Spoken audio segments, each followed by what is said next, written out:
It is. Yep. Yeah, g'day. Welcome to my 15-minute session, lightning talk on the intersection of artificial intelligence and data. This is a session that I thought would be quite topical for both people who are dealing with AI and also people like ourselves that do a bit of data. Who the heck am I? I'm that bloke. It squashed me a bit. Brilliant. It's done what diets could never do for me.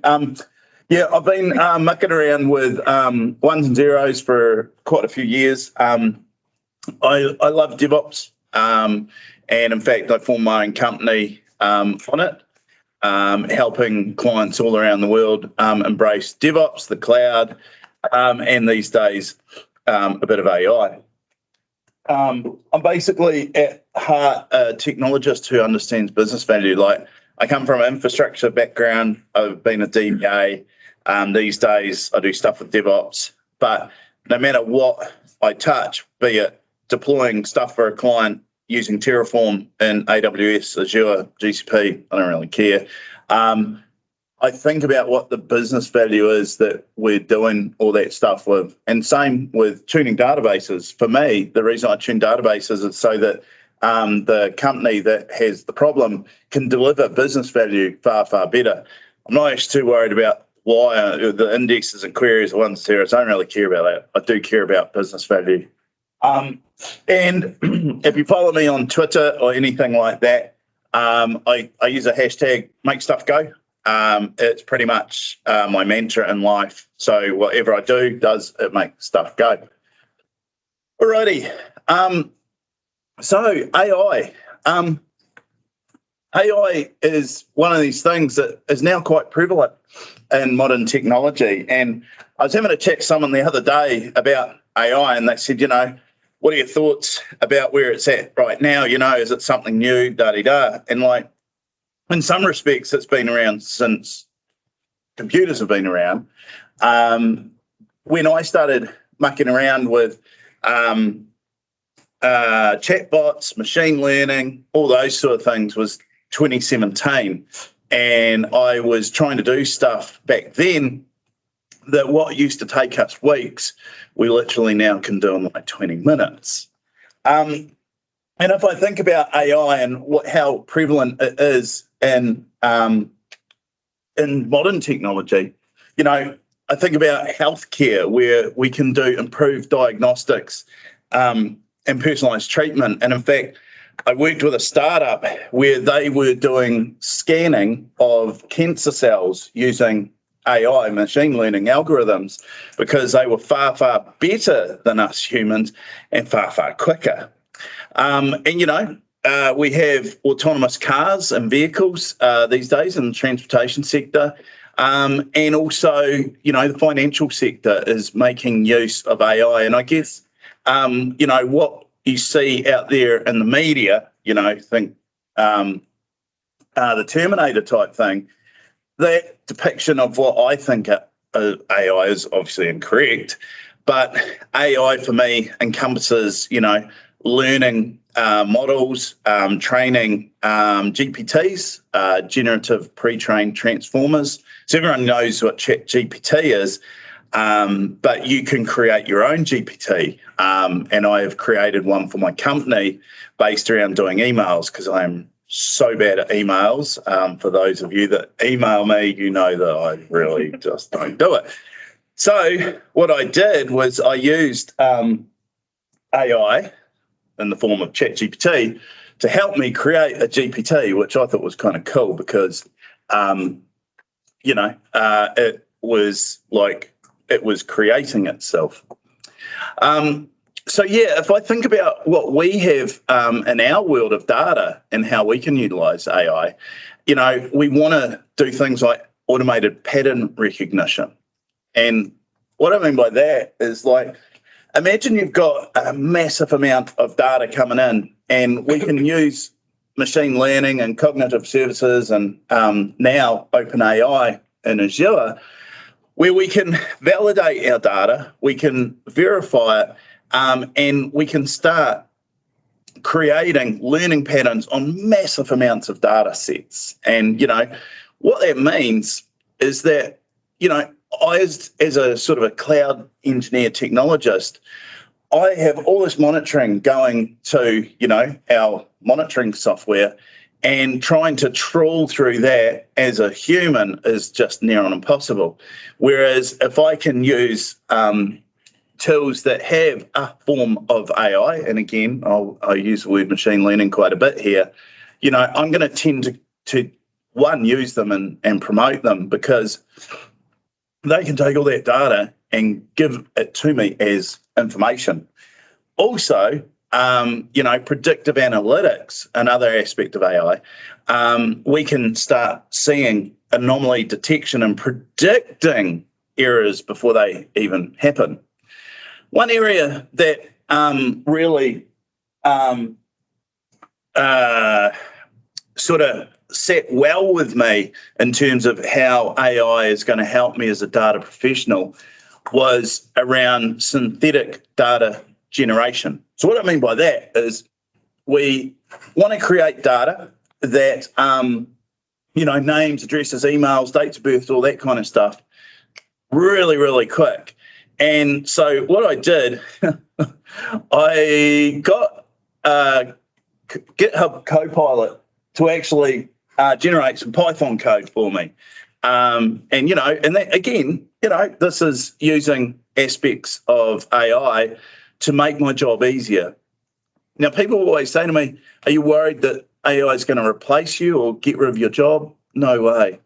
In fact, people said the same thing to me in 2012 about automation. I wanted to automate everything. They were like, are you worried you're going to automate yourself out of a job? Well, no, I wanted to be the person in charge of automation, and ergo, I want to be the person in charge of all the AI stuff. So anyway, this is making use of Faker library, which basically synthesizes. It's a very simple library in Python that will generate synthetic data for us. But if I want to say use a more complex, if I want to do more complex data generation, then there are other Python libraries like scikit-learn. And what we might be doing here is we're generating, numerical data that might be used in those machine learning algorithms. And so what we're doing here, we're doing a whole heap of classification tasks and stuff. And this is really good if we're doing this kind of synthetic data generation, because it means, we can actually test our machine learning models, right, that we're trying to train when we don't actually have access to real data sets. So we can actually build those data sets out, which is pretty cool. And the other way, and in fact, this was part of my GPT, right? I created a GPT that brings in a file and does a whole heap of stuff with it. Funnily enough, one of those files was a best practices in email template.pdf, and I imported it in, and that way I knew that the GPT that's going to generate my emails was going to do it way better than I would. And so again, we can read in a file. We've got a file here called users.csv. So we're reading in the data. We're doing some learning up here. So step 2, we're learning the data model. We're generating synthetic data. So this is where, and I really hope my good mate Steve-O is going to talk about how cool Red they are in terms of some of this stuff. Put you on the spot there, I know. Only because I heard about you talk about the other day. But I'm taking a users.csv, and this might, or it could be a table in a database, but this could have sensitive information in it, right? And I'm using some Python script here to learn what's in there and generate my synthetic data. I ruined slide number 7 in my second slide, because I feel it's more around machine learning, right, and cognitive services, and being able to do some of what OpenAI allows us to do now in Azure. I'm going to talk about generative adversarial networks And yes, I did not draw that. I actually got, DALL-E to create that because I thought that, again, would be quite humorous, that it's generating the picture that is actually about it creating the picture. So I have a sick sense of humour. So GANs, or generative adversarial networks, they're utilised for creating realistic images. It's not very realistic. Text or even voice data. And what we do is we train two neural networks basically against each other. And so one generates the data while the other one evaluates its authenticity. And I do know of a certain company that uses one level of GPT, so GPT-4, and they may have a beta version of it. And so they will actually generate everything with GPT, the beta version, right? And then evaluate it with GPT-4, or the reverse. It doesn't really matter. And so, like I say, we have a generator and a discriminator, and they work in tandem. And so we have real data, right, that we know is true and factual. And so a generator will create our synthetic data, and then the discriminator will actually evaluate it against our real data. And so, this is, again, training the generator to produce, more realistic outputs. I talked about scikit-learn and Faker. Those are really cool libraries you can import into your Python script.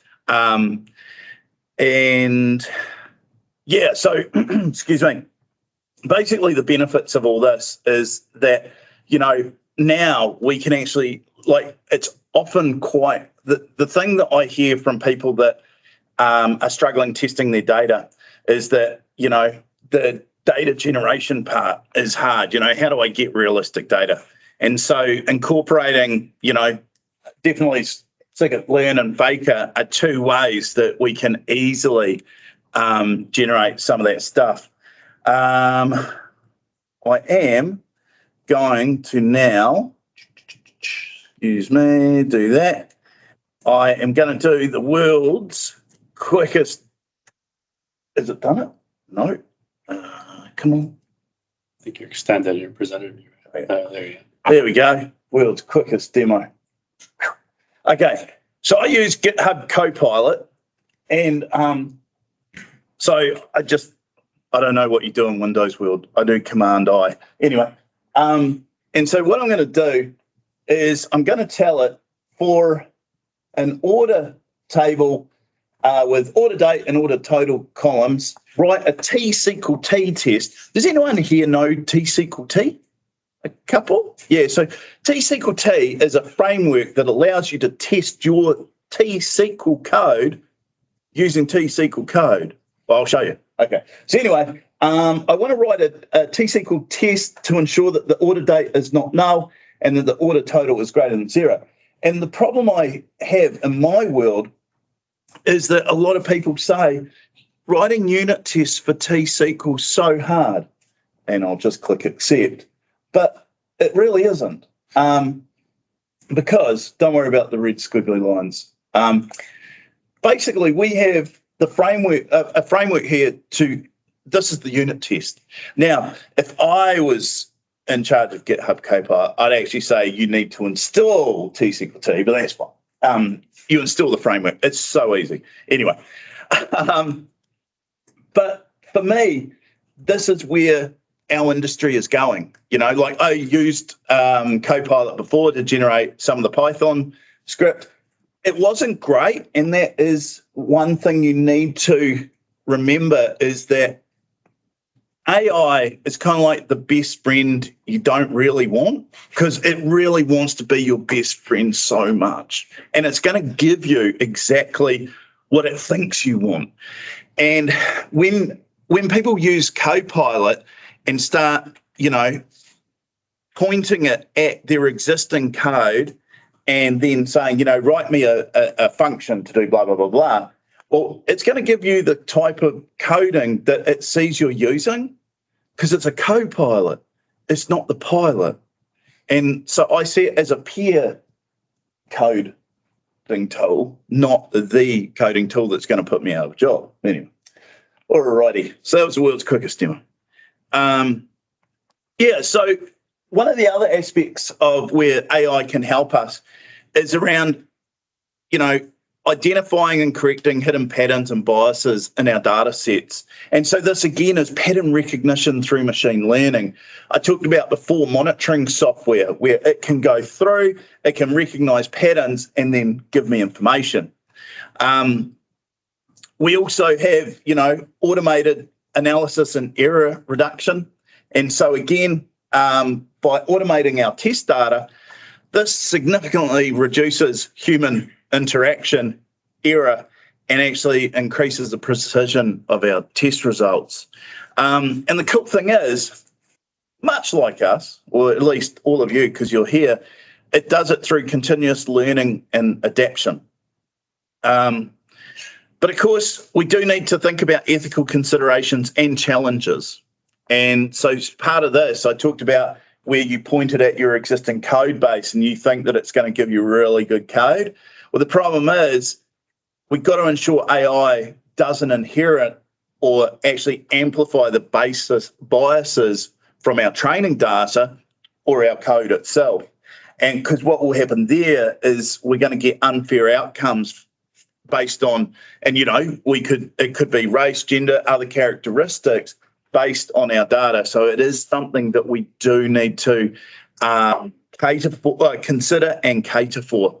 And of course, we do need to think about privacy and security, ensuring our sensitive data that AI systems are being looking at, we need to ensure we still adhere to strict data protection laws. Lastly, so I see a lot more automated test generation. Predictive analysis is maturing. It's matured in the last, year and a half compared to what it was 7 years ago. The really cool thing is that, AI is built around continuously learning, adapting, what have you. Anyway, so AI changes our traditional testing of data by generating synthetic data, enhancing our test coverage because we're passing it over through maybe our pipelines, whatever, and also helping us automate our processes. We're discovering hidden patterns, we're reducing biases and ensuring greater accuracy in our test results by training a model over and over and getting better results. And of course, the practical benefits, we can speed up our development cycles and ensure that our software quality or our business value is evolving and getting better. I use a version of AI Sneak. I can't remember what it's called. Sneak. I really don't like saying that one. But yeah, it is an extension of visual code that scans in real time for any possible secrets that I am writing in my Terraform code or infrastructure as code, which I think is brilliant. I did speak a bit about testing because it's a thing these days. Funnily enough, I can't show you my GPT because I am out of time, but I described it to you anyway. I created that GPT within about 20 minutes, and that's crazy. Those are my details. I do have a blog, and I do not use AI to generate any content in my blog because Steve Jones is sitting next to me and he's the editor. Who writes content in your blog? Oh, okay, I'll tell you. If you go to my blog, there are 2 posts in there that my 14-year-old daughter wrote as a punishment because she'd been naughty. And so she had to go and research a couple of topics and write them on my blog post. So she spent an hour and a half with Dad. And for anyone here with kids, actually having a teenager spend an hour and a half with you and you're bonding on something, I think that's a really good day, even if she was in trouble. Yes, Steve.